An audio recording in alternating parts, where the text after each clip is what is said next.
Not great, to be honest. We're still not. Jump started on this idea. We're looking at selling or partnering. We're just going to sell it.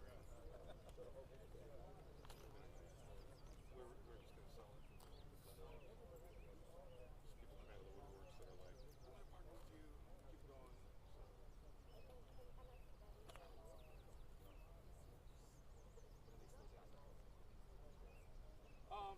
Yeah, I mean, it always does, but like, it's just, numbers have just gradually getting better, but it's just not happening fast enough.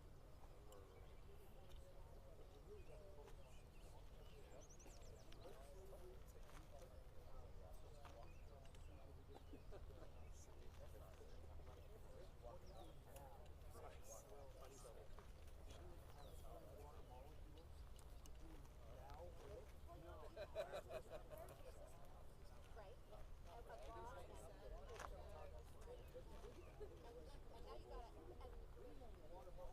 yeah, we got a trailer that, I keep getting a trailer that,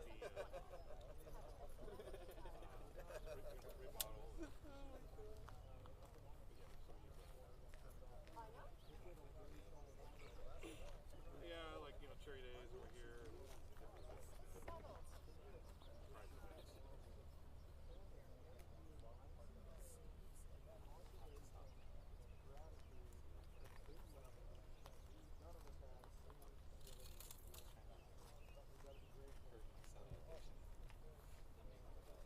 different private events. Yeah. Yeah, I've been, it's constant battle. It doesn't help that I have free access to it. Be like, maybe I could just do straight diet with no syrups. It's not, I've done it for like a good couple days before I break down again. Yeah.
And so that's why they're saying, okay, Willard's full enough. We feel confident now.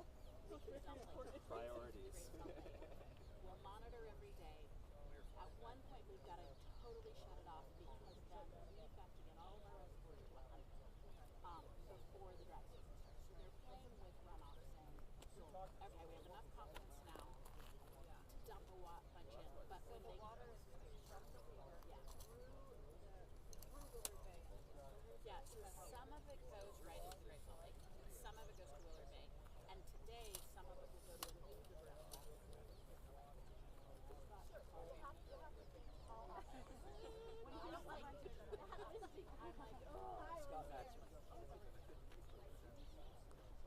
So yeah, there's several sources of sort of alleviating some of the. This is a new one. With this is gets to about $1 billion gallons of water are used in this is a new release. We've touched 1,000 people.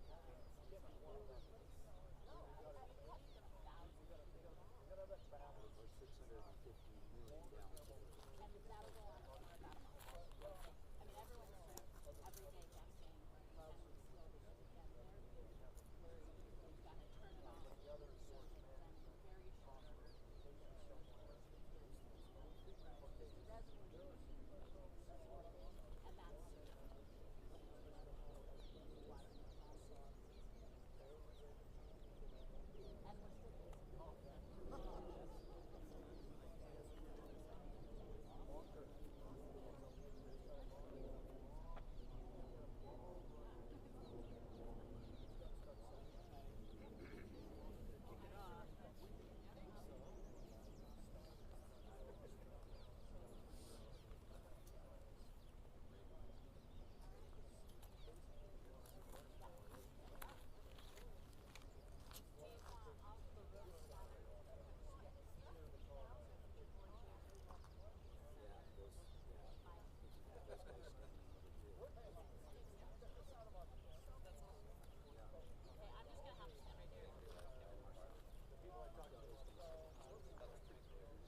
Okay, like how far right there? Let's say Like, right here. like here?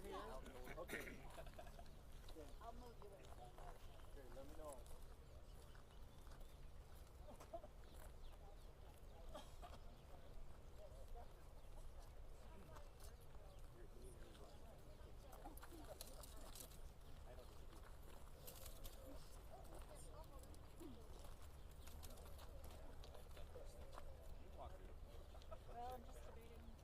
I use that. We're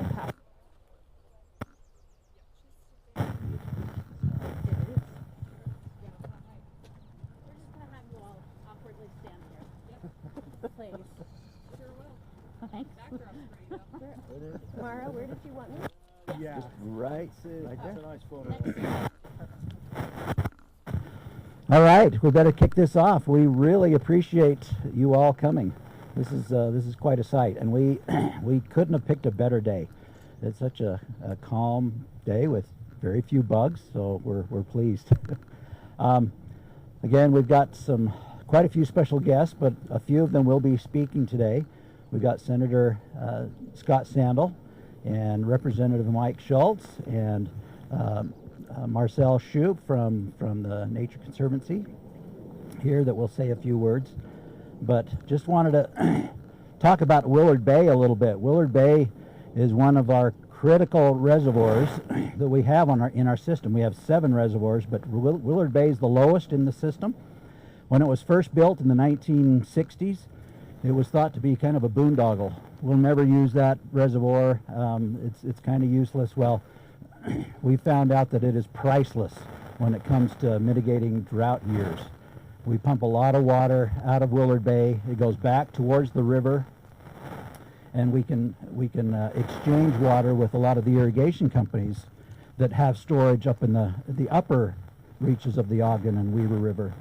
And that way we can we can move storage from down here up higher in the watershed. So very valuable as far as our concern goes. So just to give a little bit more background, should step aside a little bit.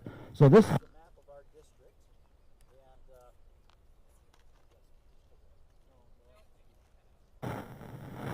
and map of our district that shows that we cover 5 counties in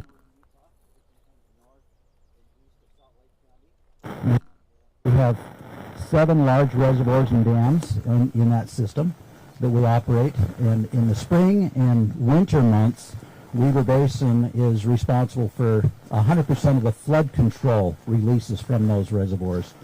So early February this year, when we determined, we're tracking this all the time, but when we determined that, man, the snowpack's looking very, very good this year, we never knew what it was going to be by the end of the season, but even in February it was looking great. So we started releasing water from our reservoirs, and we've released probably about 300,000 acre-feet of water from those reservoirs since then.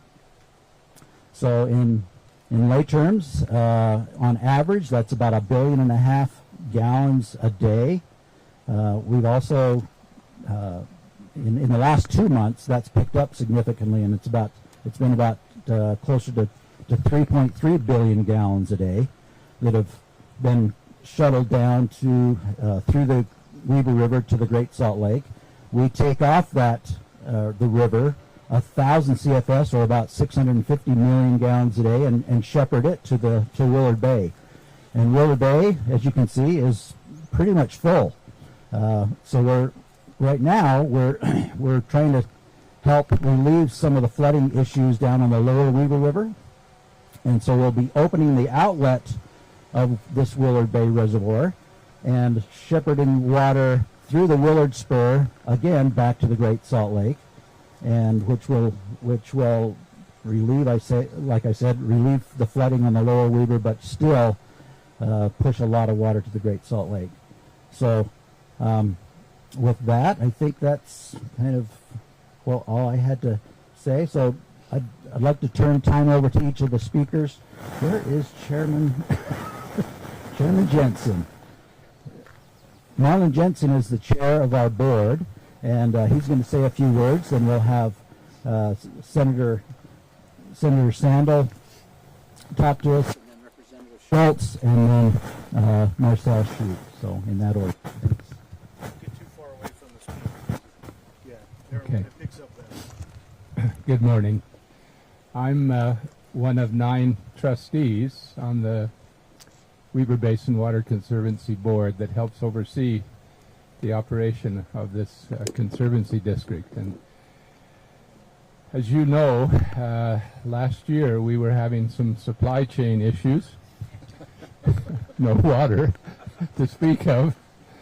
And so I begin just by thanking Mother Nature, or whoever else is responsible for this bounteous water year that we've had.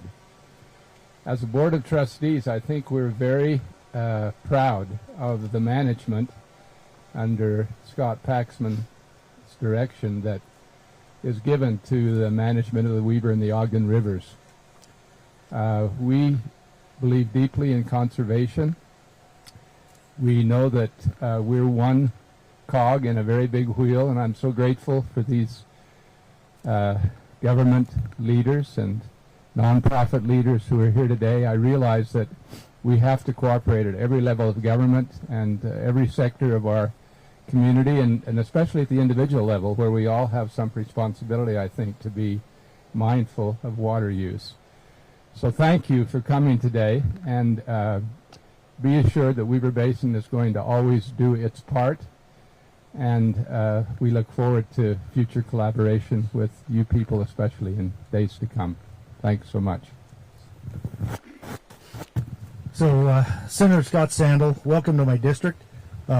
Appreciate this opportunity. Who would have thought last October that we would be standing here the second week of May talking about a full reservoir behind us ready to release water? We've got to remember and give thanks and gratitude to the one lever that nobody here on this earth has the ability to pull that got pulled, that we actually are blessed. What I think it was a secondary blessing was that came out of the drought is we've got to focus and begin to change our mindset on the things that we can do, the parts that we can play in conservation and better use of the water that does fall on our lands. And I think legislatively we've taken some great steps to look at longer term solutions and to help our public and everybody that consumes water to change their mindset a little bit. and we realize how precious this resource is, and that the parts that we can play, we can do, and we can do a better job at that. And I think we've taken some great steps in the legislature to try to do that. But once again, we're standing here not because of what the legislature did or didn't do. We're standing here because we were blessed, and we're glad, and we'll be glad to take this opportunity with this blessing to make some changes that I think mindset-wise will be very beneficial for us and future generations. Thank you. Welcome. It's going to be a great day. I'm looking forward to it. Thank you. I'm Representative Mike Schultz, and I too have a great honor of representing a good portion of the Great Salt Lake. So it's a critical need. We're all familiar with that today and in today's environment. And I really want to start off by thanking. I really want to start off by thanking. Can you hear me? There we go. I really want to start off by thanking the Weber Basin Water and all the conservancy districts, honestly, in the state of Utah, and more specifically the Wasatch Front. Last fall, when the Salt Lake, Great Salt Lake hit really critical salinity numbers, we were on the verge of an ecosystem collapse of the Great Salt Lake. We as a legislature went and approached the conservancy districts to release water to the Great Salt Lake, directly to the Great Salt Lake. And Weber Basin stepped up and did that, and that was a little bit of a risk because we need drinking water as well. But I just can't thank them enough for them taking that ability and sending water directly to the Great Salt Lake to help us in a time of crisis. And to contrast that with where we're at today, now we've got too much water at the places, and we're trying to figure out the best ways to get it to the Great Salt Lake. Senator Sandel said we've certainly been really blessed and grateful for the moisture that we've received, and now we've got to figure out how to manage that. And you know, you really think about the infrastructure that's been built and the forefathers that came before us in the 1930s, 40s, 50s, and 60s that built this great reservoir system to help us out. And to think of where we were at just last year, where we didn't even have enough water in northern Utah to water our lawns, and we're still, and then to contrast that to today, we're using that same infrastructure to mitigate flows. I mean, think about this. What we're doing today is we're bringing 1,000 CFS out of the Weber River, catching it before it goes down to the bottom of the Weber River where all the flooding is currently happening and has been happening, and we're bringing it over to this reservoir to fill this reservoir. And today we're going to use it to let the water go down directly to the Great Salt Lake. The forethought that they had to build the systems to one, mitigate the flooding, two, to get water to our homes and farms, and then today we're using this system to get water directly to the Great Salt Lake to mitigate flooding out west. It's great forethought, and we're very appreciative of them, our forefathers that created this system that we're benefiting today from. But now it's incumbent on us to make generational investments and generational changes for our kids and grandkids to benefit from. And that really, the only way we can do that today is in form of conservation. And so as Senator Sandel mentioned, conservation is going to be key as we move forward. Even in times like this, where we have excess water, we still need to be figuring out ways to conserve water for the times like we've just experienced the last 2 years where we've been in record droughts, because those times will come again. Let's hope it's several years out and we get some wet years that really add to our reservoir systems and to the Great Salt Lake, and gives us the time that we need to make that transition and make those investments in conservation so that we can benefit our kids and grandkids. So again, just thank you. Appreciate the opportunity to be here, and thank you for all you guys do. Appreciate it. Marcel. Thanks. Is that working? Great. Thank you to Weber Basin Water Conservancy District for asking me to join. I actually wear two hats. I'm Marcel Shoup. I'm the director of the Saline Lakes Program for National Audubon Society. but I also am the executive director for the Great Salt Lake Watershed Enhancement Trust, which is co-managed by the Nature Conservancy and National Audubon Society. And I think it's very important that we're here today because Willard Bay, releasing water into Willard Spur, is so important for the health of Great Salt Lake. Water flowing from here into the spur is going to help connect the spur, which is part of Bear River Bay, but connect it to the bay and to Gilbert Bay. And that is going to be super important for the health of the lake and the ecology that we were talking about. The spur is part of the Bear River globally important bird area and a wildlife management area for the state.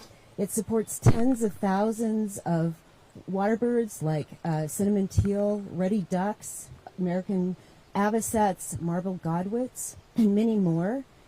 And when you get these spring flows, like what we're going to see today, coming into the spur, it helps freshen that water and provides the kind of environment where the vegetation can thrive and we can have the invertebrates that these species need. And so we think it's really important that this is happening. We think it's really important, and we really appreciate the opportunity that the district is actually helping the public understand how these amazing winter precipitation events are making their way to the Great Salt Lake. And as you've heard, it's not just Mother Nature. That is the big part. But it's also the fact that, with water conservation, the reservoirs weren't depleted as much as they could have been. And so that makes a difference in how much can be released. And the Trust really looks forward to working with water suppliers like Weber Basin Water Conservancy District and others to help us find opportunities to bring more flows to the lake as we look forward. And so I'm really glad to be here and really appreciate everything everyone is doing and really appreciate the strides the legislature has made in changing water policy and providing funding to help us move into this next era that we're going to be living through. So thank you.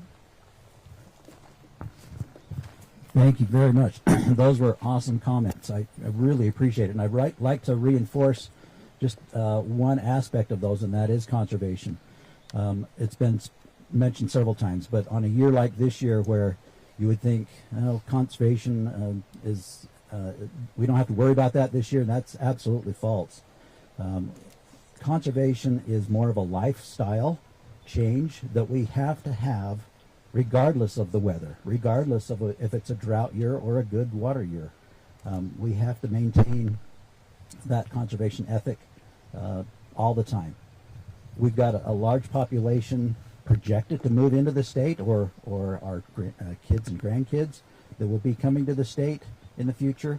And for them to get a water supply, get part of that water, we've got to conserve so that we're able to do that. So I appreciate all those comments. We're going to start opening the gate now, and in a few minutes we can work our way down to the spillway. There's a table down below with refreshments and handouts down there. But again, we appreciate all the media coming and all of our special guests that are here. So thank you so much.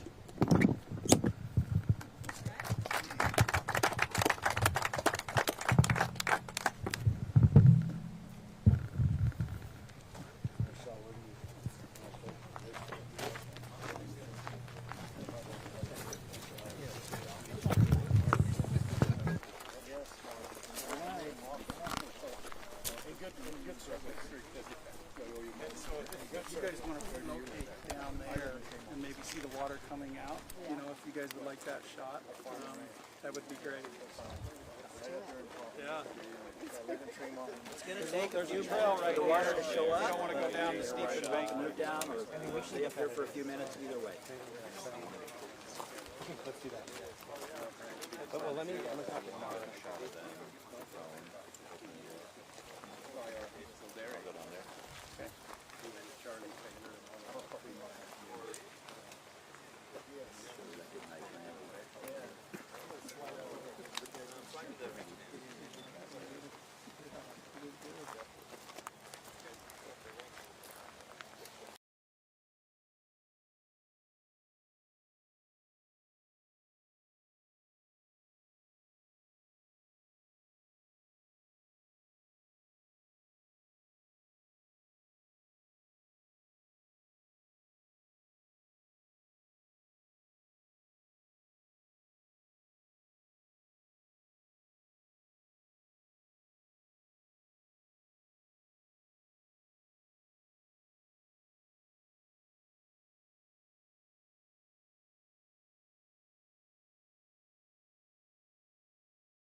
time lapse.